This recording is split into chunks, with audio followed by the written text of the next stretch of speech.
আসসালামু আলাইকুম বন্ধুরা, কেমন আছেন? আমি আজকে নিয়ে এসেছি দুইটা রেসিপি, দুইটাই সিসিঙ্গার রেসিপি। সিসিঙ্গা দিয়ে যে সিসিঙ্গার ভর্তা করা যায় আগে জানতাম না, বানিয়ে দেখলাম অনেক স্বাদ হয়, তাই আপনাদের সাথেও শেয়ার করে নিলাম। এমন সিসিঙ্গার ভর্তা বানালে আর মাছ মাংস লাগবেই না। একবার বানালে দেখবেন বাড়ির সবাই প্রেমে পড়ে যাবে, সবাই বলবে আরও বানাও আরও বানাও। তাই বানানোর সময় একটু বেশি করে বানাবেন, না হলে নিজে ভাগে পাবেন না। এত লোভনীয় হয়, বানালেই তারপর বুঝতে পারবেন। সবাই প্লেট চেটে পুটে খাবে। আমি একটা সিসিঙ্গা নিয়েছি বড় সাইজের। এই সিসিঙ্গা দিয়ে আমি কিছু ভর্তা করব আর কিছু আমি রান্না করে দেখাবো আপনাদেরকে। আমি ভালো বড় সাইজের সিসিঙ্গা নিয়েছি। দেখুন বন্ধুরা, আমি আস্তে আস্তে উপরের পাতলা আবরণটা ছুরি দিয়ে আস্তে আস্তে করে আমি ওটা পরিষ্কার করার চেষ্টা করতেছি। আপনারাও এভাবে পরিষ্কার করে নেবেন। আমার চ্যানেলে যারা নতুন ভিজিট করতেছ তাদেরকে অনেক অনেক ধন্যবাদ। আর নতুন পুরাতন সকল বন্ধুদেরকে বলতেছি একটা লাইক দিতে ভুলবা না, আর কমেন্টের পাশে একটা হাইপ অপশান আছে, ওটা করে দিতে ভুলবা না। দেখুন বন্ধুরা, আমি পুরা একদম পরিষ্কার করে নিয়েছি এবং কেটে নিচ্ছি ছোট ছোট করে। আমার মতো এভাবে করে কাটতে হবে। যে কোনো সবজির একটা সৌন্দর্য আছে। দেখুন বন্ধুরা, এভাবে যদি বিচিগুলো দেখতে হবে। কাটার পর যদি বিচিগুলো শক্ত থাকে তাহলে বিচিগুলো ফেলে দিতে হবে। আমার এখানে অনেক কচি আছে বিচি আর সিসিঙ্গা দেখতেছি, তো আমি আর খোসা আর বিচিটা সব রেখে দিলাম। দেখতে পাচ্ছেন আমি সাইজটা কতখানি রাখছি, আপনারা একই সাইজে রাখার চেষ্টা করবেন। এইভাবে আমি পুরা সিসিঙ্গা কেটে নেব।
দেখুন বন্ধুরা, আমার সিসিঙ্গা কাটা শেষ হয়েছে। এরকম করছি সাইজ সবগুলো। আর ওখানে আমি কিছু ভর্তা বানাবো, কিছু এমনি ডাল দিয়ে রান্না করব। আমি দুইটার জন্য রসুন আর পেঁয়াজ নিয়ে নিলাম। এখন ওগুলো ছোটো ছোটো করে কেটে নেব। যেগুলো রান্না করব, ডাল দিয়ে রান্না করব, এগুলো আমি তেতো করে নেব। আর যেগুলো ভর্তাতে দেব এগুলো আমি আস্ত রেখে দেবো।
আমার পেঁয়াজ রসুন কাটা শেষ। আমি এখন নিয়ে নিলাম 2টা টমেটো। 2টার জন্য একটাতে ভর্তাতে দেবো আর একটাতে রান্না করার ওটাতে দেবো। 2 জায়গায় 2টা টমেটো দেবো।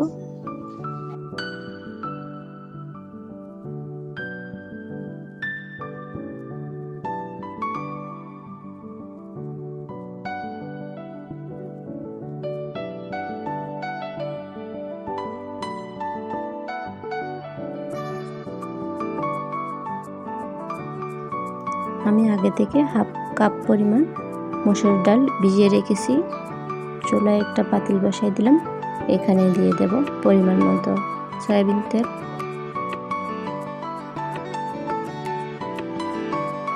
ওখানে আমি এক এক করে সব কেটে রাখা উপকরণগুলো দিয়ে দেব। পেঁয়াজ রসুন টমেটো সবগুলো একটু নেড়ে চেড়ে চিচিঙ্গা কুচি করে রাখা এগুলোও দিয়ে দেবো।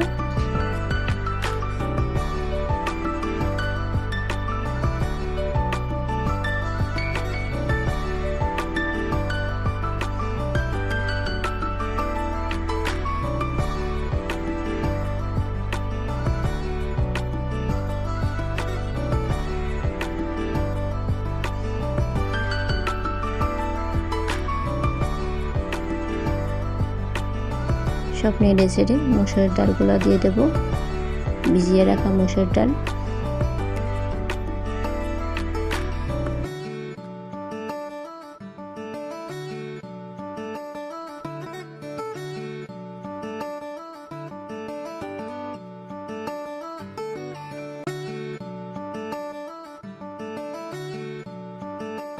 এখন দিয়ে দেব 1 চামচ লবণ আর হাফ চামচ হলুদ গুঁড়া, হাফ চামচ ধনিয়া গুঁড়া, হাফ চামচের একটু কম লাল মরিচের গুঁড়া। এখানে হচ্ছে লালটা হবে না, ঝাল হবে না, সেই জন্য মরিচের গুঁড়া কমিয়ে দিলাম। সবগুলো একসাথে ভালো করে মিশিয়ে নেব। মিশিয়ে নেওয়া হয়ে গেলে আমি ওখানে আমার পরিমাণ মতো পানি দিয়ে দেব। চিচিঙ্গাতে পানি বেশি দিতে হবে না, কারণ চিচিঙ্গা থেকেও পানি বের হয়, সেজন্য পানি বেশি দিতে হয় না। আমি 5 মিনিট মতো সিদ্ধ করে যখন মসুর ডাল ফুটে আসবে তখন আমি ধনিয়া পাতা দিয়ে নেড়ে চেড়ে একটু পর নামিয়ে নেব। নামিয়ে আমি পরিবেশন করে দেখাচ্ছি কীরকম হয়েছে।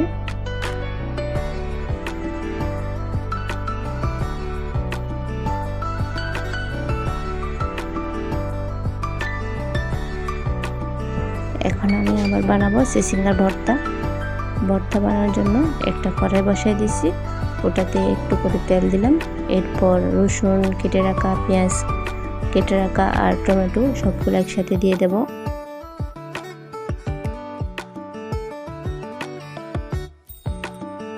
নেড়ে ছেড়ে আমি দিয়ে দিলাম মরিচ, কাঁচা মরিচ দিয়ে দিলাম। যারা শুকনো মরিচ খাবে তারা শুকনো মরিচ দিতে পারো। সবগুলো একসাথে আমি ভেজে নেব।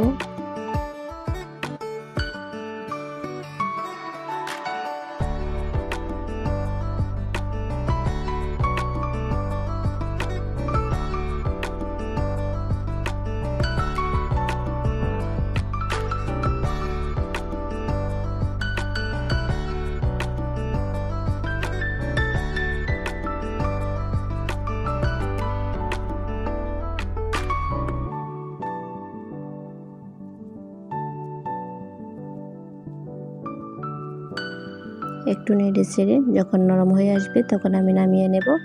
বেশি কালার করব না।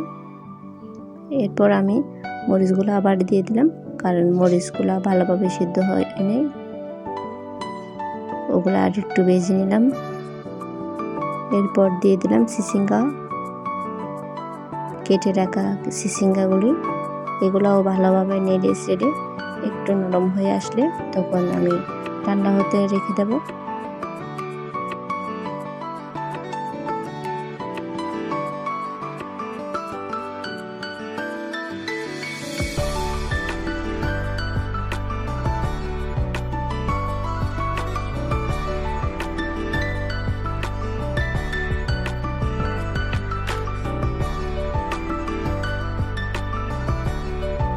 এখন আমি নিয়ে নিলাম একটা বাটনা। আমি বাটনাতে ভর্তাটা বানিয়ে নেব। দেখুন বন্ধুরা আমি কীভাবে বানাচ্ছি, প্রসেসটা ফলো করলে দেখবেন আপনাদের ভর্তাও অনেক মজা হবে। সবাই বলবে বারবার বানাও, ওরকমই বলবে দেখবা। এতক্ষণ পর্যন্ত আমার পুরো ভিডিওর সাথে থাকার জন্য সবাইকে অসংখ্য অসংখ্য ধন্যবাদ। ভালো থাকবেন, সুস্থ থাকবেন, সবাই সবার পাশে থাকবেন। আল্লাহ হাফেজ, সবাই সুস্থ থাকবেন। আজকের মতো এখানেই বিদায় নিলাম।